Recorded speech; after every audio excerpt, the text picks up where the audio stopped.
tema malam ini itu berkenaan dengan zikir bersama setelah sholat berjamaah. Tapi sebelum kita masuk ke situ, sebelum kita membahas tentang zikir bersama menurut empat mazhab setelah sholat maktubah, kita sambung kajian bulan yang lalu. Bulan yang lalu di pengajian kita yaitu tentang sumber-sumber hukum Islam, yang mana dikatakan bahwa sumber hukum Islam itu ada 4 yang disepakati oleh ulama. Apa itu? Al-Quran, Sunnah, Ijma', dan Qiyas. Yang semua ini itu dasarnya adalah Al-Quran dan Sunnah. Jadi kembalinya kepada Al-Quran dan Sunnah. Kita katakan Qiyas itu adalah kemarin ada mengkiaskan sesuatu yang tidak ada hukumnya di dalam Al-Quran dengan sesuatu yang baru. Yang baru ini kaidah dan kaitannya sama dengan yang ada. Berarti dia ada dalam Al-Quran, kan gitu. Nah, begitu juga kemarin itu ada istihsan, terus ada masalah, kemudian ada uruf kita bahas. Ijma', qiyas, istihsan itu berkaitan dengan Al-Quran dan Sunnah. Yang di luar dari Al-Quran dan Sunnah itu 2, yaitu maslahah mursalah dan uruf. Maslahah mursalah itu adalah kebaikan yang ada maslahatnya, sedangkan uruf adalah adat kebiasaan. Ini harus kita pahami dulu. Konsep ini harus kita pahami. Kalau kita tidak memahami konsep dasar-dasar dari hukum Islam, maka akhirnya rancu dalam memahami hukum dari sesuatu masalah. Nah, kita harus tahu bahwa sebenarnya hukum Islam itu ia berasal dari Al-Quran dan Sunnah. Al-Quran dan Sunnah itu adalah bahasa Arab. Oke? Al-Quran dan Sunnah adalah bahasa Arab. Jadi untuk mengerti tentang hukum Islam atau syariat Islam, seharusnya kita harus mengerti bahasa Arab baru bisa mengerti tentang hukum Islam. Bagaimana kita bisa mengartikan sebuah hadis, bisa memahami sebuah hadis kalau kita tidak paham tentang bahasa Arab? Dan yang perlu kita ketahui, Al-Quran dan Sunnah itu sudah selesai. Maksudnya Al-Quran sudah jelas 30 juz. Dari surat Al-Fatihah berakhir surat An-Nas. Hadis pun sudah semuanya dibukukan oleh Imam Bukhari, Imam Muslim sampai Sunan semuanya. Sudah selesai. Tapi perlu kita pahami bahwa permasalahan umat Islam itu tidak pernah selesai. Selalu berkembang. Selalu berkembang. Sedangkan Al-Quran dan Sunnah itu sudah stagnan di situ. Makanya dalam memahami ini kita harus katakan bahwa bisa ke Al-Quran dan Sunnah ini mencakup seluruh perbuatan-perbuatan yang berkembang ini, apa tidak? Jawabannya adalah Al-Quran dan Sunnah itu sudah sempurna. Maka dia bisa dari Al-Quran dan Sunnah itu bisa dideduksikan, bisa diambilkan hukum untuk seluruh perkara-perkara yang berkembang saat ini. Semuanya. Disitulah kenapa ada maslahah mursalah, disitulah kenapa ada uruf. Jika maslahah mursalah tidak ada, jika uruf tidak ada, jika istihsan tidak ada, jika qiyas tidak ada, maka hukum untuk hal-hal yang baru muncul hari ini itu tidak bisa ditemukan di dalam Al-Quran. Itu yang harus kita pahami. Nah, teori-teori yang telah ditetapkan oleh ulama untuk mengambil hukum dari Al-Quran dan Sunnah tadilah itu lahir ijma', istihsan, qiyas, uruf, dan lain-lain. Kalau ada orang mengatakan bagaimana hukum tentang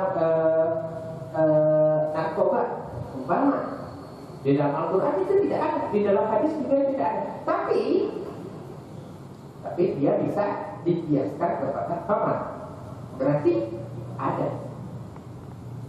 Bagaimana hukum tentang hal-hal yang baru? Sebut saja, apa saja yang baru? Pasti ada hukumnya di dalam Al-Quran dan Sunnah. Bisa dideduksikan, bisa diambilkan dari Al-Quran. Itu yang harus kita pahami pertama. Kemudian dalam Al-Quran dan Sunnah itu,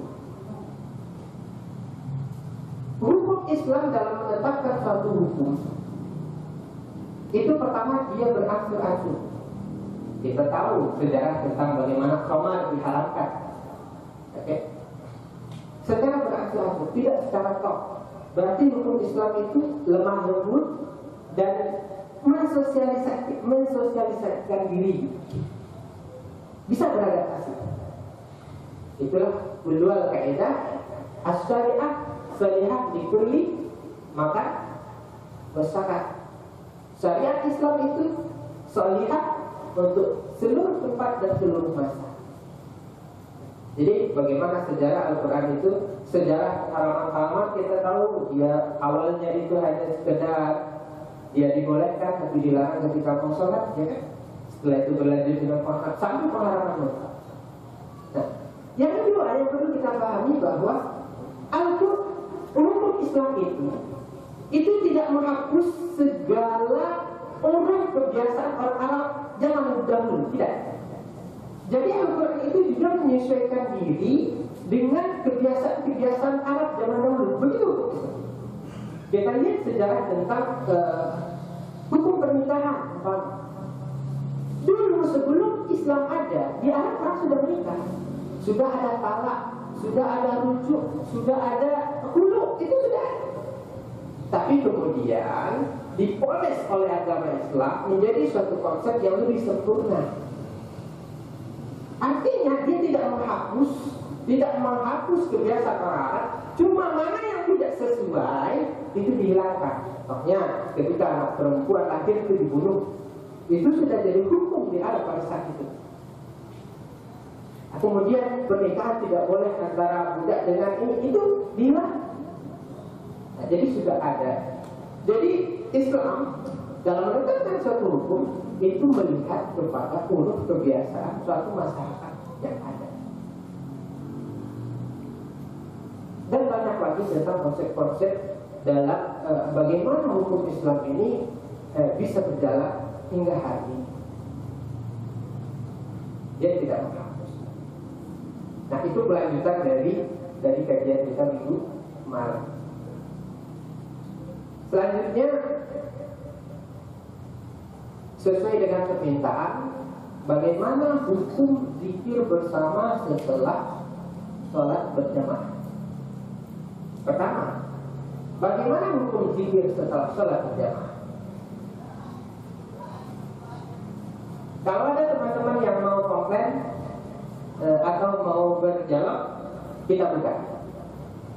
Bagaimana hukum zikir setelah sholat berjamaah? Hukum zikir setelah sholat berjamaah itu sudah dilakukan oleh Rasulullah SAW.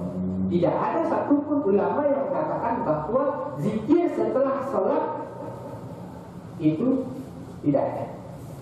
Semua ulama sepakat bahwa zikir setelah sholat itu dilakukan oleh Rasulullah SAW.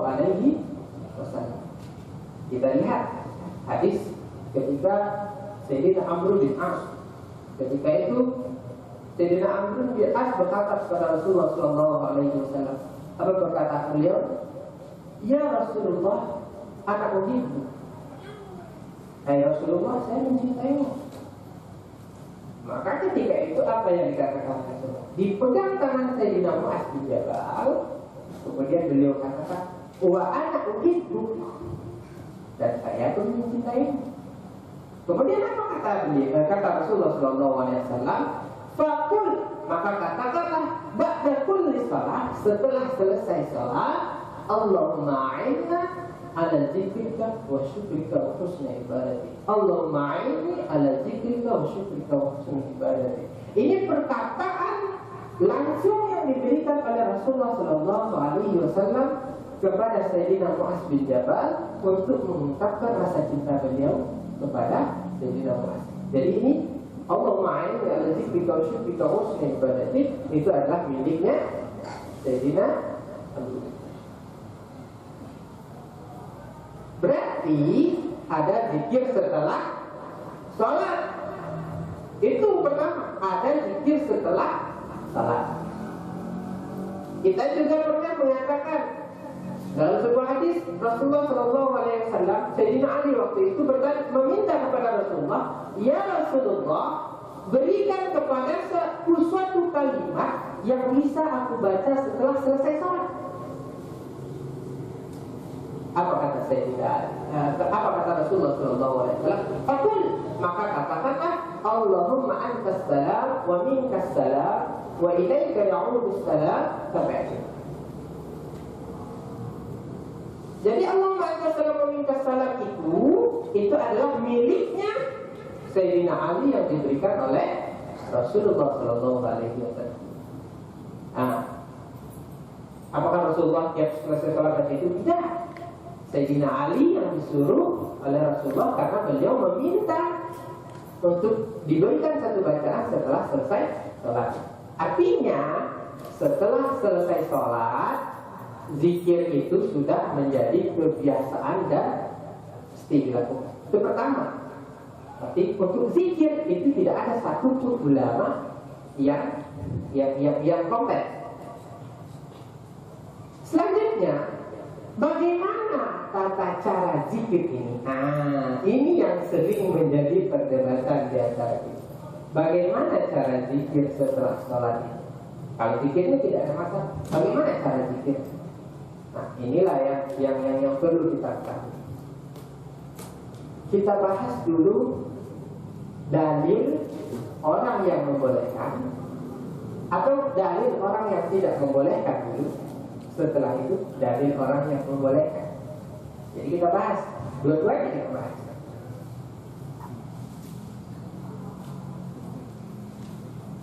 Kalau kita bahas tentang dalil orang yang membolehkan dalil, kalau kita bahas tentang dalil orang yang membolehkan zikir bersama, itu mungkin semua teman-teman tahu. Ada sebuah hadis dari Ibnu Abbas yang mengatakan bahwa anna rafa'a as-saut bi dzikri hina yashrifun nas min al-maktubat kana ala ahdi Nabi sallallahu alaihi wasallam. Apa yang artinya? Sesungguhnya mengangkat suara dengan zikir setelah sholat fardu itu sudah ada pada masa Nabi sallallahu alaihi wasallam. Dalam hadis yang diriwayatkan, lihat Sahih Bukhari, dan juga Sahih Muslim. Kalau dalam Sahih Bukhari itu hadis yang nomor 805. Kalau dalam Sahih Muslim itu nomor 583. Itu begini. Ada dalam hadis yang lain dari Ibnu Abbas juga. Itu beliau mengatakan, warus soal kunna ma'riful inqidha as-salat Rasulullah sallallahu alaihi wasallam ditakbir. Artinya, kami dahulu itu mengetahui kalau sholat sudah selesai itu apabila sudah ada takbir, ada zikir, seperti orang sudah selesai sholat. Jadi pada masa Rasulullah SAW artinya zikir itu suaranya besar. Oke, suaranya besar. Jadi bukan bahas tentang berjamaahnya, suaranya besar. Buktinya adalah ada hadis dari Sayyidina Ibnu Abbas yang mengatakan bahwa kalau sholat, kalau kami dulu tahu sholat sudah selesai kalau sudah ada zikir. Oke. Nah, banyak sebenarnya hadis-hadis tentang itu. Kemudian hadis ini itu hadis yang tentang bagaimana zikir setelah sholat itu dengan suara keras. Kemudian apa dalil bagi teman-teman yang mengatakan bahwa zikir setelah sholat itu disirkan? Nah, jawabannya adalah ada sebuah athar bukan hadis. Ada sebuah asar dari Abdullah bin Mas'ud. Nah, ini teman-teman juga mungkin sudah mengetahui. Ada sebuah asar dari Abdullah bin Mas'ud yang pernah disampaikan oleh Ustaz Khalid Al-Samala. Itu beliau mengatakan bahwa suatu ketika Sayyidina Abdullah bin Mas'ud, itu bukan hadis, Sayyidina Abdullah bin Mas'ud itu datang ke masjid Nabi. Ketika itu beliau melihat para manusia, ada seorang imam itu membaca zikir.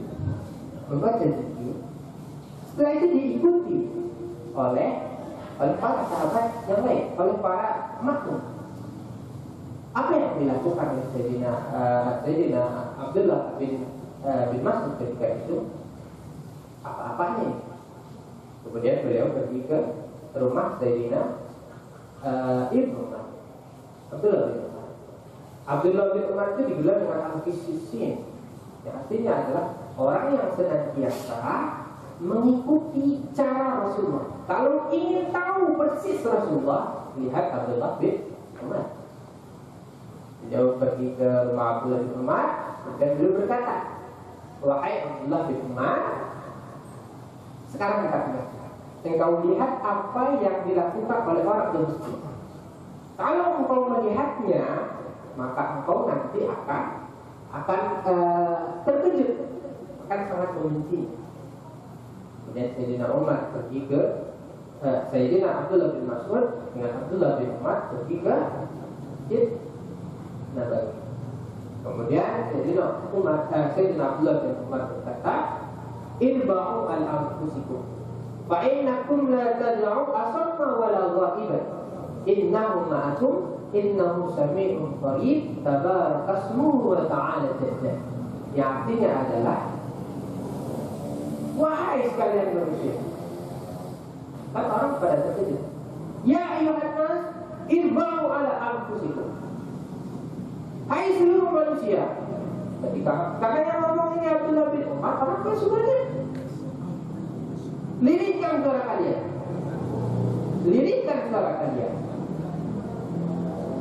Fa innakum la tad'u asumma wa la wa'iban. Kalian tidaklah menyeru sesuatu yang tuli dan juga yang mewakil. Sesungguhnya Allah itu bersama kalian. Tidak. Asal ini berdalil, dikuatkan dengan firman Allah yang ininya, wala tajhar bi sholatika wala tukhafit biha. Jangan keraskan salatmu dan jangan pula dengan lirikan. Ini dalil yang sebenarnya tidak sesuai sebenarnya. Karena ini satu di masalah salat, satu di masalah zikir. Kemudian ada dalil teman-teman yang menjahatkan salat itu juga sebuah hadis. Nah, sebuah hadis dari suatu ketika itu para sahabat itu pulang berperang dengan Rasulullah SAW. Biasanya kalau para sahabat itu pulang berperang, itu ketika dia jalan tidak tahan itu baca subhanallah. Ketika yakin itu baca Allahu Akbar. Ketika menurun itu membaca alhamdulillah. Nah, kita tahu semuanya itu kan. Dan mereka itu ketika pulang perang karena bersemangat, karena menang, itu mereka Allahu Akbar, Allahu Akbar, Allahu Akbar. Ketika jalan kaki, alhamdulillah, alhamdulillah, alhamdulillah. Ketika jalan menurun, apa yang dikatakan oleh Rasulullah? Tukhafit sautakum, rendahkan suara kalian. Sesungguhnya kalian tidak menyeru orang yang sesungguhnya kalian tidak menyeru asamma wala ghaib, yang tuli dan tidak pula yang ghaib. Itu dalilnya. Sebenarnya pun dalil ini kalau menurut saya itu tidak sesuai dengan, karena itu kejadiannya adalah setelah perang dan di jalan, bukan dalam masjid lah. Tapi kalau asar yang dipakai ketika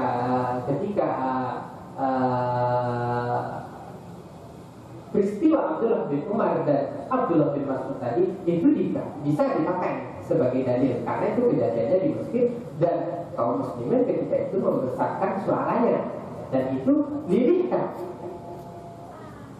Sebenarnya ketika kita membahas sebuah ayat, sebuah peristiwa, sebuah hadis, itu kan kita harus tahu apa sebab nuzulnya, apa sebab nurutnya, apa permasalahannya.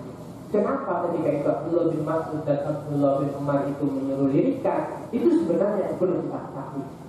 Itu yang perlu sebenarnya kita pahami. Kenapa? Karena memahami bahasa Arab itu susah. Nih, ada sebuah hadis nih. Al-mayyit yu'adzinu bi qurru ahlihi alaih. Artinya apa? Seorang mayat itu diazab dengan karena menangis atau meratapnya keluarganya di atasnya. Bagaimana cara teman-teman mengartikan itu? Seorang mayat diazab karena dia karena ada orang, ya, karena ada orang anaknya, istrinya itu meratap atau menangisi mayat tersebut. Bagaimana cara memahami? Ini kita harus belajar kepada ulama. Kita tidak bisa melihat sebuah konteks hadis seperti itu, tidak bisa. Kalau setiap orang kita lihat artinya orang yang menangisi mayat, itu mayat diazab karena tangisan dia. Oke? Kalau begitu, ketika Rasulullah meninggal, itu Rasulullah diazab karena Rasulullah meninggal, ya. Itu Sayyidina Umar dan Sayyidina Abu Bakar itu menangis dan tangisan beliau itu jatuh kepada Rasulullah SAW. Air matanya. Sayyidah Fatimah itu ketika Rasulullah meninggal itu mencium ayahnya, itu belepotan air matanya jatuh ke pipinya Rasulullah. Apakah Rasulullah diazab karena tangisan itu? Sayyidah Fatimah. Kalau hadis secara terang, iya. Nah, berarti kita memahami hadis tidak bisa begitu. Kita harus tahu kenapa yang kayak gitu. Itu yang harus kita pahami. Makanya untuk memahami sebuah peristiwa itu kita harus tahu bagaimana sejarahnya. Bagaimana kalau dalam memahami sebuah ayat kita harus tahu asbabul nuzulnya. Kalau kita ingin memahami sebuah hadis itu kita harus memahami asbabul nuzulnya.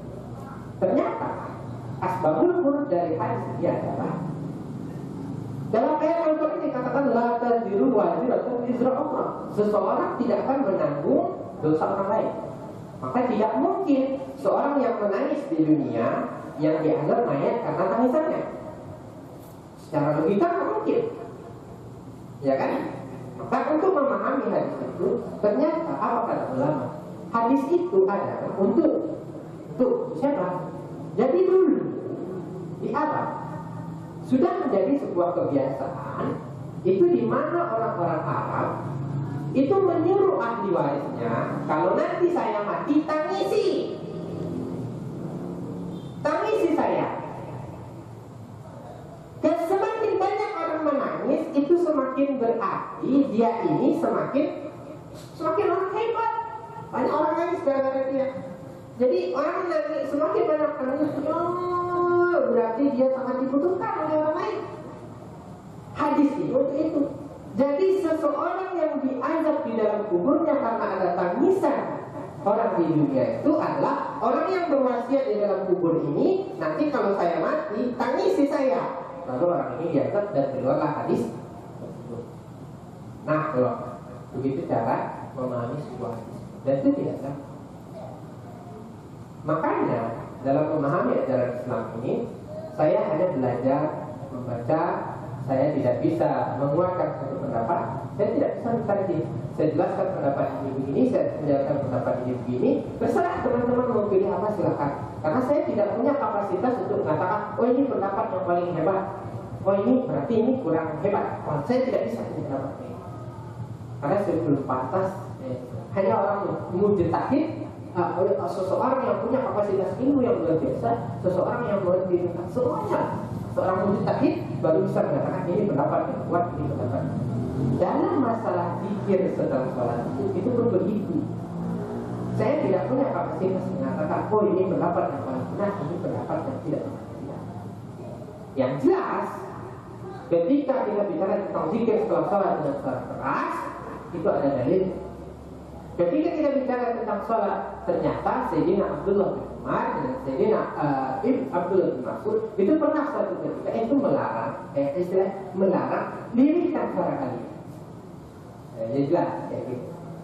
Selanjutnya, ketika itu banyak hadis-hadis kayak gitu, pertanyaannya adalah bagaimana pendapat Imam Mazhab yang tepat menyikapi hal ini? Ini sebenarnya kajian.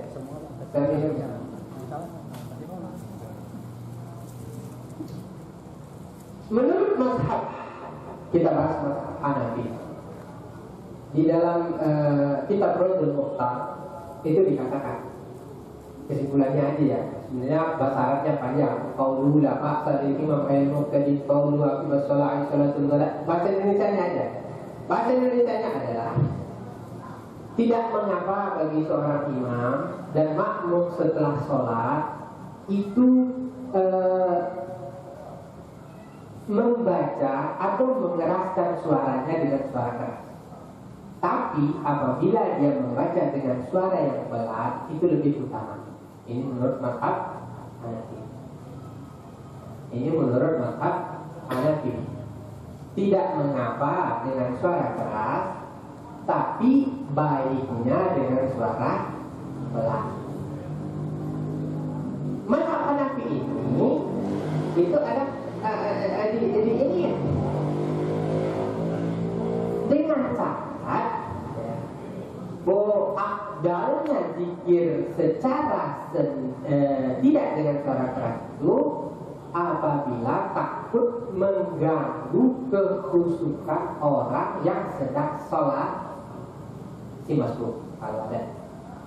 Maka ketika itu melirikkan itu lebih afdal dalam mazhab Hanafi. Jadi tidak mengapa dengan suara keras.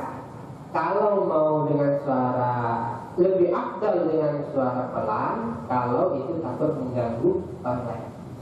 Yang kedua, ketentuannya juga makruh hukumnya berzikir setelah sholat itu dengan suara keras apabila memakai irama-irama. Mungkin ada yang pakai dinyanyiin itu makruh. Itu menurut mazhab Hanafi. Kita masuk kepada mazhab Maliki. Mazhab Maliki itu mengatakan, nah ini yang sebagian menjadi bagi teman-teman yang tidak memiliki secara bersamaan, itu beliau memakai mazhab Imam Maliki. Imam Maliki mengatakan lebih utama membaca zikir setelah sholat dengan suara pelan. Itu tidak dipikir. Sedangkan dalam mazhab Hambali, dengan mazhab Hambali itu dikatakan zikir setelah sholat itu dibaca dengan suara keras, tetapi sendiri-sendiri. Inilah kebanyakan yang ada di Saudi. Di Saudi itu orang setelah zikir dia zikir sendiri-sendiri tapi suaranya keras. Zikir sendiri-sendiri tapi suaranya keras. Ada yang subhanallah, subhanallah, subhanallah. Ada yang di sini baca surat ayat kursi. Ada yang baca al-fatihah. Itu heboh tapi dengan suara keras. Itu mazhab Hambali. Sedangkan mazhab Syafi'i mengatakan, ini kalau mazhab Syafi'i ini yang sering diambil oleh NU, Nahdlatul Ulama dan Persis dan lain sebagainya. Bagi mazhab Syafi'i itu membaca zikir setelah sholat dianjurkan, artinya disunahkan, dianjurkan dengan suara keras. Oke, dengan suara keras. Karena di situ Bagi Imam Syafi'i, pertama ada syiar, kedua di situ ada pengajaran, bagi yang tidak biasa zikir jadi zikir. Itu dua alasan itu, syiar sama ajaran. Jadi kita anak-anak, saya jujur, saya tidak pernah belajar zikir setelah sholat. Tidak pernah. Saya bisanya karena dulu sering zikir berjamaah setelah sholat dengan guru saya pondok. Jadi dia bisa sendiri saja. Kenapa bisa sendiri? Ini yang kita baca ini, itu sesuatu yang biasa. Sebenarnya kalau di pondok sholat itu masih panjang. Ada ayat kursi, ada banyak sebenarnya zikir-zikir maksurat dari Rasulullah SAW. Nah, selanjutnya sebenarnya kalau saya tambahkan nih, keuntungan dari zikir bersama itu adalah selain syiar, selain pengajaran, yang kedua di situ ada, kalau bahasa Buya Yahya, ada Buya Yahya, ngusir setan. Itu bahasanya Buya Yahya, ngusir setan. Buya Yahya yang pakai yang dikenal dengan sorbannya, itu katanya ngusir setan. Kemudian di situ ada kebersamaan. Kemudian di situ ada saling tidak enak. Nah ini, ya kan? Dan zikir bersama-sama nih. Ya kan? Yang biasanya orang zikir dia langsung pergi, itu nggak enak nih. Akhirnya dia ikutan. Akhirnya dia zikir juga. Yang biasa malas zikir itu bisa jadi zikir karena dibaca secara sama-sama. Sebenarnya begitu. Banyak sebenarnya manfaat. Tapi yang jelas, perbedaan apapun ada di antara kita, itu kembali kepada pribadi kita masing-masing. Kita tidak bisa memaksakan pendapat kita kepada orang lain, itu tidak bisa. Ketika kita memilih untuk zikir sendiri, saya rasa itu juga lebih bagus kalau seandainya kita mau zikir. Mungkin kita merasa zikir imam ini biasa saja gitu. Kita mau zikirnya lebih, ya kan? Mungkin dengan menambahkan ini, terus kita zikir sendiri, tidak masalah. Kalau kita ingin ikutan dengan zikir, itu juga lebih bagus. Itu bagus, itu ada kekompakan, itu ada. Yang jelas, masing-masing ada pendapatnya dan ada landasannya. Itu yang menjadi hal terpenting yang ingin disampaikan. Jadi kalau mau zikir sendiri silakan, mau tidak zikir juga tidak apa-apa, karena itu sudah. Karena buru-buru, Assalamualaikum, dia bilang, oke, asal. Yang paling penting adalah jangan sampai kita merasa pendapat kita paling benar. Ini kesalahan umat Islam hari ini adalah ketika kita merasa pendapat kita benar. Orang yang merasa zikir bersama, dia merasa, oh ini yang diajarkan oleh Rasulullah SAW. Sedangkan yang ini itu tidak seperti. Dan orang yang merasa, yang zikir sendiri, yang tidak menjahalkan, tidak mau ikut zikir, jangan menyalahkan orang yang dan mengatakan suatu hal yang bid'ah, itu tidak boleh. Karena hadisnya jelas bahwa ternyata Rasulullah pun pernah melakukan zikir secara berjamaah. Bid'ahnya di mana? Ini yang perlu kita kritisi secara bersama-sama. Jadi di sini saya mengharap yang paling penting sebenarnya adalah kebersamaan kita. Yang paling penting itu sebenarnya adalah kekompakan kita, silaturahmi kita. Perbedaan itu adalah hal yang biasa, tidak bisa dipungkiri dimanapun. Saya 4 tahun hidup di Kairo. Kalau teman-teman tahu bahwa di Kairo itu berkembang 4 mazhab yang luar biasa. Kalau ingin tahu bagaimana pengamalan agama yang luar biasa itu datanglah ke Mesir, bukan ke Saudi. Kalau ke Saudi teman-teman paling melihat Hambali sama Maliki. Tapi kalau teman-teman pergi ke Arab, ke Mesir, itu teman-teman bisa melihat Hambali, Maliki, Syafi'i, Hanafi. Bahkan lebih ada Hazim dan lain sebagainya. Teman-teman akan melihat orang yang sholatnya Allahu Akbar biasa. Teman-teman akan melihat orang yang sholat tarawihnya itu ada yang 4. Teman-teman akan melihat orang yang sholat witirnya itu tidak salah. Dan banyak hal-hal yang aneh-aneh, tapi itu tidak pernah menjadi sebuah permasalahan. Tidak pernah menjadi suatu hal yang dipermasalahkan. Itu sebenarnya. Itu yang ingin saya sampaikan. Dan mungkin kalau bagi teman-teman yang pernah ke Turki itu sholatnya beda. Ya, bagi teman-teman yang sholat ke Turki karena sholatnya beda. Bukan orang itu tidak. Bagi teman-teman yang kalau ke Saudi, oke. Hampir beda. Kalau ke Turki karena lebih agak beda. Pas duduk tahiyat itu juga karena berbeda. Itu menjadi suatu hal yang sebenarnya semuanya itu berasal dari Rasulullah SAW. Yang penting begini, dalam memahami sebuah hadis itu apa? Bukan apa yang dikatakan oleh Rasulullah SAW, bukan apa yang bukan perbuatan Rasulullah SAW, bukan. Hadis adalah sesuatu yang diriwayatkan dari Rasulullah SAW, sesuatu yang diriwayatkan. Arti diriwayatkan adalah saya meriwayatkan dari Pak Yani meriwayatkan dari Pak Gadi meriwayatkan dari Pak Antono, Pak Antono meriwayatkan dari Pak Unggul dari sini sampai pada Rasulullah SAW. Itu periwayatan. Dan begitu juga dengan Pak Yanto, dia meriwayatkan dari sini. Ada hal yang berbeda dalam sebuah perhiasan. Pak, saya dengarnya kalau Rasulullah itu zikirnya begini. Karena Pak ini zikir, dia pernah dengar Rasulullah itu begini. Nah loh, itu sebuah periwayatannya begitu. Pas saya melakukannya begini, beliau melakukan begini, apa salah? Tidak ada yang salah.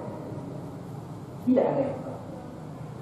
Kalau saya yakini bahwa guru saya meriwayatkan benar, ini benar, nanti saya mengikuti. Dan beliau belum meyakini apa yang disampaikan oleh gurunya benar. Yang salah, kembali lagi, yang salah ketika saya mengatakan, oh ini yang paling benar, beliau salah. Yang jelas, apapun itu sebenarnya semuanya dari Rasulullah. Oke, sampai di situ sudah mau masuk. Kalau ada pertanyaan silakan, kalau tidak kita tutup.